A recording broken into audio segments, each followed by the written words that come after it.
Hello again, this is Harshida Parmar, and in this video I have given an idea of how the Ajax works in a web-based applications, maybe in a .NET or in a PHP. Right now this video is related to the .NET, so we just take an idea how it works.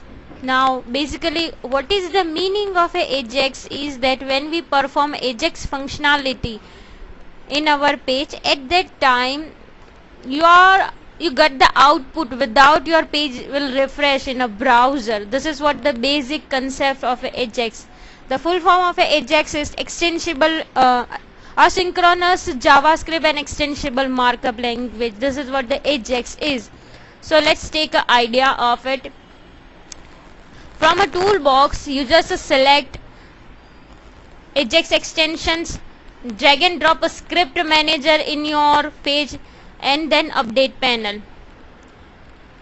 Right, so this is what our script manager and update panel. Now you just place that means drag and drop the label server controllers 1 and button server controllers 1. First of all, check that both of them are inside in a update panel or not. So yes, both of them right now inside in our update panel 1.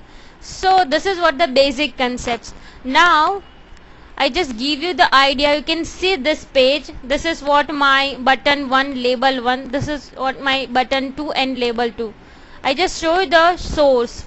You can see that label 1 and button 1, both of them right now inside in my update panel 1, which will perform the Ajax functionality, and label 2 and button 2, they are outside the update panel. That means that they will not perform my Ajax functionality. Now to check that is it how Ajax works, let's just run this page. So for that, just click on this button and wait for a few seconds.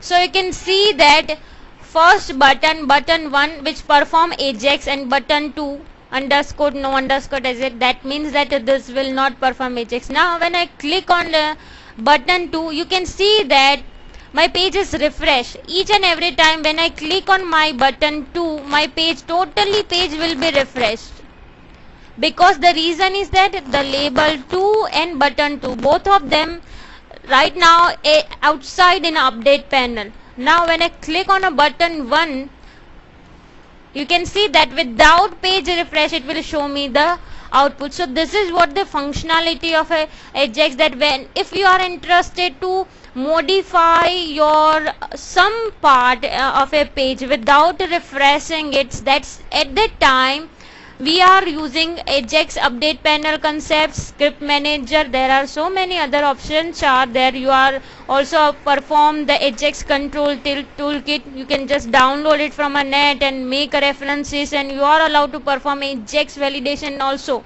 So this is what the basic Ajax functionality is. See you in the next video. Bye.